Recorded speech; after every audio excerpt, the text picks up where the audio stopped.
बच्चों, welcome back to my channel.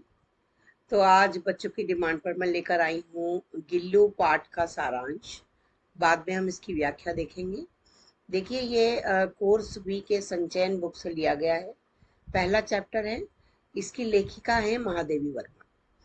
तो महादेवी वर्मा ने अपने इस पाठ में एक छोटे से गिलहरी के बच्चे का जिक्र किया है कि कैसे उन्हें वो मिला, कैसे उन्होंने उसे पाला और कैसे उस दुनिया से चला गया।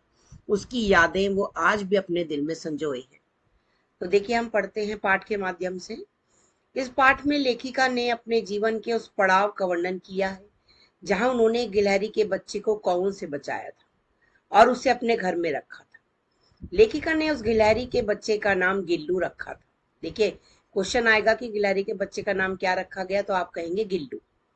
लेखिका कहती हैं कि आज जूही के पौधे में कली निकल आई है जो पीले रंग की है। उस कली को देखकर लेखिका को उस छोटे से जीव की याद आ गई जो उस जूही के पौधे की हरियाली में छिपकर बैठा रहता था।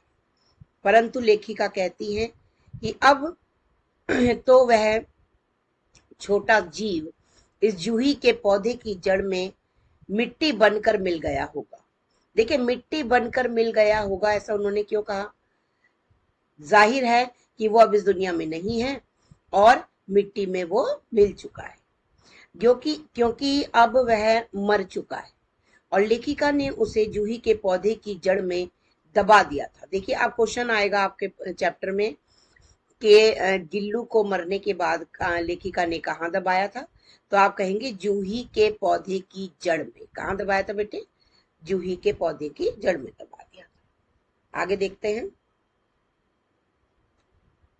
लेखिका कहती है, अब शुरू होती है स्टोरी कि अचानक एक दिन जब वह सवेरे कमरे से बरामदे में आई, मतलब अपने कमरे से बरामदे में आई, तो उसने देखा कि दो कौवे एक गमले के चारों ओर चोंचों से, अपनी चोंच से चुपके से छूकर छुप जाना और फिर छूना, जैसा कोई खेल खेल रहे हैं। देखो बेटे, चुपके से छूकर छुप जाना और फिर छूना, इसे आपके पाठ में छुआ-छुवल के नाम से पुकारा गया है। छुआ-छुवल का गेम खेल रहे थे, यानी कि खेल खेल रहे थे, छुआ-छुवल कहते हैं। छुपके से छूना, छुप जाना और फिर छूना, ऐसा कोई खेल खेल रहे थे। लेखिका कहती हैं कि यह कौवा भी बड़ा अनोखा पक्षी है। एक साथ ही दो तरह का व्यवहार सहता है। कौवा, यानी कि देखा जाए तो वाकई ये दो तरह से, दो व्यवहार में जाना जाता है। दो तरह से हम इसे देखते हैं। कभी तो इसे बहुत आदर मिलता है और कभी बहुत अपमान। देखो बेटे, आदर मिलना यानी कि आदरित, ठीक है, और एक अनादरित। अनादर कहते हैं अपमान और आदरित कहते हैं आदर मिलना। अब देख लेते हैं कि कहाँ इसे आदर मिलता है और कहाँ इसका अपमान होता है। देखिए,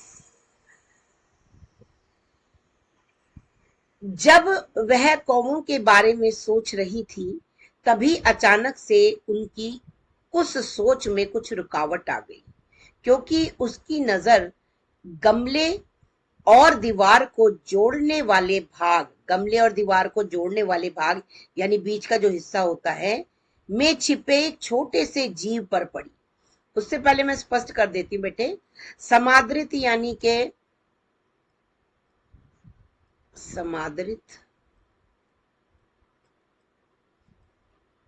सम्मान मिलना, ठीक है। अनादरित, अनादरित यानी के अनादर होना, अपमान सहना। देखिए, दो रूपों में यहाँ पर कौवे को जो है क्लैरिफाई किया है, इस सारांश में नहीं है, मैं अलग से समझा रही हूँ। समादरित कब होता है कौवा? जब पितृपक्ष आता है ना बेटे, पितृपक्ष आता है। जब हम कहते हैं कि जो पितृ, हमारे पूजनीय पितृ हैं जो इस दुनिया में अब नहीं रहे, वो कौवे के रूप में आते हैं, तो हम उन्हें भोजन देते हैं, है ना। श्राद्ध के दिन होते हैं, श्राद्ध के दिनों में हम कौवे को स्पेशली ढूंढते हैं और कहते हैं कि हमारे जो पितृ हैं वो कौवे के रूप में आए हैं, उनका आदर करो, उनको भोजन खिलाओ, है ना, ये सब सम्मान दे रहे हैं। और वहीं अनादरित तो दो तरह से होता है। एक कहते हैं कि जब हमारी छत पर कौवा बैठता है, लगातार बोलता रहता है, तो हम कहते हैं कि ये किसी के मेहमान के आने की हमें सूचना दे रहा है। दूसरा अपमानित कैसे होता है? जब वो काव काव काव करके कर्कश ध्वनि से हमारे कानों में अपनी गंदी सी आवाज डालता है, तो हम पत्थर उठाकर उसको मारते हैं कि भाग यहाँ से, कहां से आ गया पता नहीं कौवा, काव काव करे जा रहा है। तो यहाँ हम उसका अपमान कर रहे हैं। सम्मान कहाँ करते हैं बेटे? पितृपक्ष के दिनों में, यानी के श्राद्ध के दिनों में हम उसका सम्मान करते हैं, समादृत कहलाता है। और अनादृत यानी अपमान कब करते हैं? जब उसकी कर्कश ध्वनि हमारे कानों में जाती है तो हम पत्थर मारकर उसे वहां से भगा देते हैं। ठीक है, नेक्स्ट देख लेते हैं। क्योंकि उसकी नजर गमले या दीवार, गमले और दीवार को जोड़ने वाले भाग में छिपे एक छोटे से जीव पर पड़ी। जब लेखिका ने निकट जाकर देखा तो पाया कि वह छोटा सा जीव क्या था? वो गिलहरी का बच्चा, छोटा सा गिलहरी का बच्चा है। वो जीव कौन है? छोटा सा गिलहरी का बच्चा है। उस छोटे से जीव के लिए उन दो कौवों की चोंचों के दो घाव ही बहुत थे, क्योंकि बहुत छोटा था। तो एक दो घाव ही उसके लिए बहुत है मर जाने के लिए। पता नहीं जिंदा रहेगा नहीं रहेगा। फिर भी खैर, लेखिका ने जब उसे देखा कि वो घायल अवस्था में है तो वो उसे अपने घर के अंदर ले आई। इसलिए वह बिना किसी हरकत के गमले में लिपटा पड़ा था, घायल अवस्था में मिला था, कोने में पड़ा हुआ था, लिपटा हुआ था। लेखिका ने उसे धीरे से उठाया और अपने कमरे में ले आई। फिर रुई से उसका खून साफ किया। देखिए बेटे, समझने वाली चीज है, क्वेश्चन आ सकते हैं। रुई से उसका खून साफ किया और उसके जख्मों पर पेंसिलिन नामक दवा का मरहम लगाया।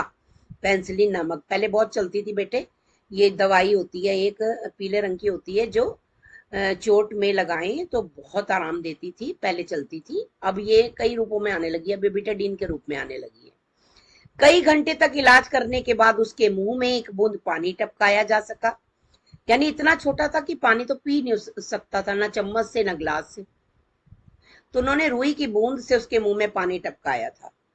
फिर तीसरे दिन, कौन से दिन वो अच्छा हो गया? तीसरे दिन वो इतना अच्छा और निश्चिंत हो गया कि वह लेखिका की उंगली अपने दो नन्हे पंजों में पकड़कर अपनी नीली कांच के मोतियों जैसी आंखों से इधर उधर देखने लगा। यानी कि अब वो ठीक हो गया था। लेखिका ने उसकी इतनी देखरेख की कि अब वो ठीक हो गया। सब उसे अब गिल्लू कहकर पुकारने लगे। यानी कि जातिवाचक से अब वो व्यक्तिवाचक बन चुका था। जातिवाचक होता है जाति, जाति यानी जानवर, यानी कि पक्षी कह लो, जानवर कह लो। अब ये गिल्लू है, अब इसका नाम रख दिया गया पर्टिकुलर, तो ये व्यक्तिवाचक संज्ञा में कन्वर्ट हो गया। लोग उसे गिल्लू कहकर पुकारने लगे। लेखिका कहती हैं कि जब वह लिखने बैठती थी तब अपनी ओर लेखिका का ध्यान आकर्षित करने के लिए गिल्लू इतनी तेज इच्छा होती थी उसकी कि उन्हें उनका ध्यान अपनी ओर करे, तो वो कुछ कुछ हरकतें करता था।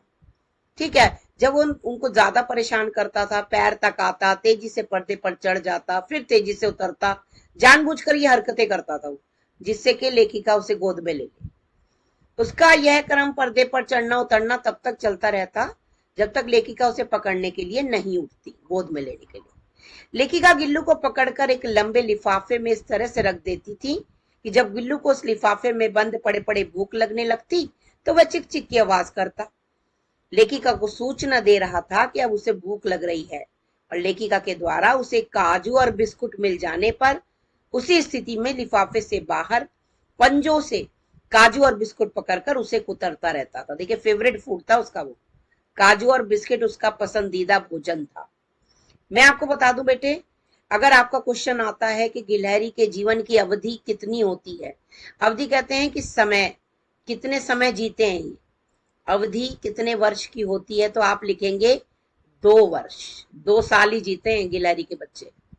गिलहरी जो होती है वो सिर्फ 2 साल के लिए जीवन लेती है बेटे, इतना ही जीवन उसका होता है, इससे ज्यादा वो नहीं जीती गिलहरी के। आप दोबारा से एक बार से समझ लीजिएगा कि 2 वर्ष की ही आयु होती है, अवधि कहते हैं आयु, समय 2 वर्ष की होती है गिलहरी की। ठीक है, अब लेखिका कहती हैं कि बाहर की गिलहरियां उसके घर की खिड़की की जाली के पास आकर चिक चिक करने लगती। ठीक है, उसको लगता था कि जो मेरे साथ के जो लोग हैं वो बाहर खेल रहे हैं और मैं यहाँ बैठा हूं। तो उन्होंने सोचा कि वो समझ गई थी कि वो जाकर देखता है, उसका मन करता है कि मैं भी उनके साथ जाकर खेलूं। किसका मन करता है बेटे? गिल्लू का। तो वो समझ गई। उन्होंने क्या किया कि जाली की कीलें निकाली, जो खिड़की थी, खिड़की के नीचे जो जाली थी उसकी तो एक दो कील निकाल दी। भाई इतना ही कोना काफी था उसे बाहर जाने के लिए। तो उन्होंने उसके लिए रास्ता बना दिया, है ना, रास्ता बना दिया, कोना खोल दिया कील निकाल कर। वो बाहर जाता, खेलता, और फिर बाद में उसको ऐसा लगा बाहर जाकर जैसे उसने आजादी की सांस ले ली हो, इतना खुश हुआ वो। ठीक है। अब जो था वो बहुत खुश हुआ, बाहर जाने लगा, अंदर आने लगा अपनी मर्जी से। लेखिका कहती हैं कि जब वो एक दिन कॉलेज से लौट रही थी तो अपना कमरा उन्होंने खोला, अंदर पैर रखा, जैसे ही गिल्लू जाली के दरवाजे से अंदर आया और लेखिका के पैर पर सिर सिर तक पैर से सिर तक दौड़ पड़ा, ऐसे दिखाता था कि मैं तुम्हें बहुत मिस करता हूँ, आप आ गए। वो कॉलेज जाती थी, आती थी, है ना, तो इस बीच वो उन्हें मिस करता था। जब वो आ जाती तो उन्हें अपना प्यार जताता था। एक दिन की बात है बेटे कि लेखिका कहती हैं कि इस बीच ना उनकी मोटर दुर्घटना में वो घायल हो गई थी। कौन घायल हो गई? लेखिका, यानी कि महादेवी वर्मा। अब कुछ दिन अस्पताल में उन्हें रहना पड़ा। उन दिनों जब कोई लेखिका के कमरे में का दरवाजा खोलता तो गिल्लू अपने झूले से उतरकर दौड़ता और उसे लगता लेखिका आई है। फिर वह लेखिका को अपने जगह पर नहीं देखता तो दोबारा वापस चला जाता। उसने अपना फेवरेट भोजन खाना भी छोड़ दिया था। वो लेखिका को बहुत मिस कर रहा था। ठीक है। अब जो वहां पर काम करती थी वो नौकरानी भी सोचती थी कि ये कुछ भी नहीं खाता है, शायद ये लेखिका का रास्ता देख रहा है कि वो कब आएंगी। बेटे, बेजुबान जानवर कुछ बोल नहीं सकता, लेकिन अपने प्यार से, अपनी हरकतों से अपना प्यार जाहिर जरूर कर देता है। जब थोड़ा ठीक होकर लेखिका वापस घर पर आई, वो थोड़ी अस्वस्थ थी, पूरी तरह से ठीक नहीं थी, तो वो घर आकर लेट गई। तो दौड़ कर आया, उनके तकिए के सिराने बैठ गया, यानी कि जहां सिर होता है, और अपने नन्हे नन्हे पंजों से लेखिका के सिर और बालों को ऐसे सहला रहा था जैसे उन्हें बहुत फिक्र दिखा रहा है कि आप कहाँ थी, अभी तक आई क्यों नहीं। परिचारिका का अर्थ यहाँ पर सेविका के नाम से दिया है। वो ऐसे परिचारिका की भूमिका निभा रहा था। किसकी भूमिका निभा रहा था बेटे? क्वेश्चन अगर आ गया, परिचारिका की। परिचारिका का अर्थ होता है सेविका। ऐसे सेवा कर रहा था, ऐसे सेवा कर रहा था कि कोई और क्या सेवा करेगा।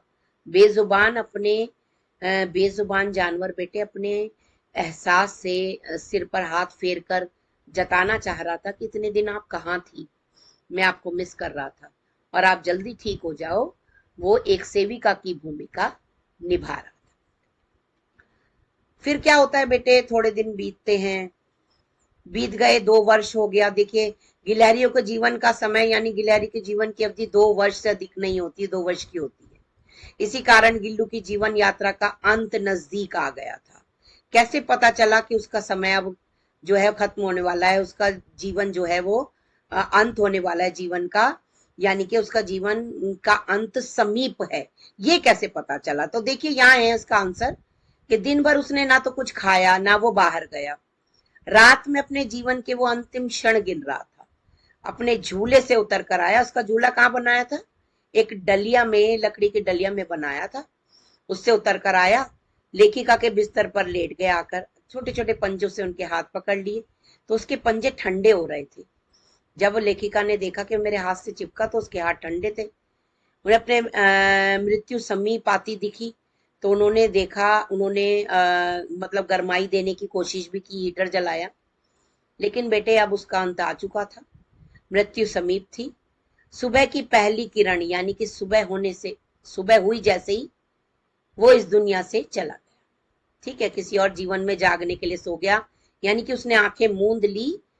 कहने का तात्पर्य है कि उसकी मृत्यु हो गई। लेखिका ने गिल्लू की मृत्यु के बाद उसका झूला उतार कर रख दिया और खिड़की की जाली को बंद कर दिया।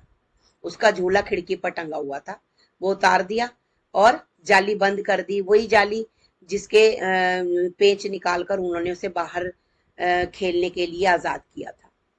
गिलहरियों की नई पीढ़ियां भी देखने लगी, नया वसंत आया, सब कुछ हुआ बेटे। अब क्या था? सोन जूही की लता के नीचे उन्होंने गिलहरी की समाधि बना दी। गिलहरी यानी कौन बेटे? गिल्लू यानी गिलहरी का बच्चा, जिसका नाम गिल्लू रखा था। सोन जूही की लता के नीचे, सोन जूही एक पौधा है, उसकी लता के नीचे उन्होंने उसकी समाधि बना दी और अब उसके नीचे उन्होंने उसे दफना दिया। तो क्या हुआ? एक दिन जब उन्होंने देखा, लेखिका ने देखा कि उस पीली जूही के सोन जूही के पौधे पर पीले रंग के फूल चिटके हैं। तो उन्हें फिर से किसका ध्यान आ गया बेटे? दोबारा से यही ध्यान आ गया कि शायद फूल के रूप में दोबारा गिलहरी यानी गिल्लू मेरे जीवन में आ गया है। लेकिन बेटे उस रूप में तो कोई वापस नहीं आता ना। लेखिका दोबारा से अपने उसी ख्याल में डूब गई और गिल्लू को याद करने लगी। लेकिन गिल्लू तो 2 साल से अधिक नहीं जीता। आई होप आपको ये चैप्टर समझ आ गया होगा बेटे। एक बार ध्यान से दोबारा पढ़ लीजिएगा। अगर कोई भी क्वेश्चन आपको मेरे से पूछना है कमेंट बॉक्स में पूछिए, मैं आपका आंसर जरूर दूंगी।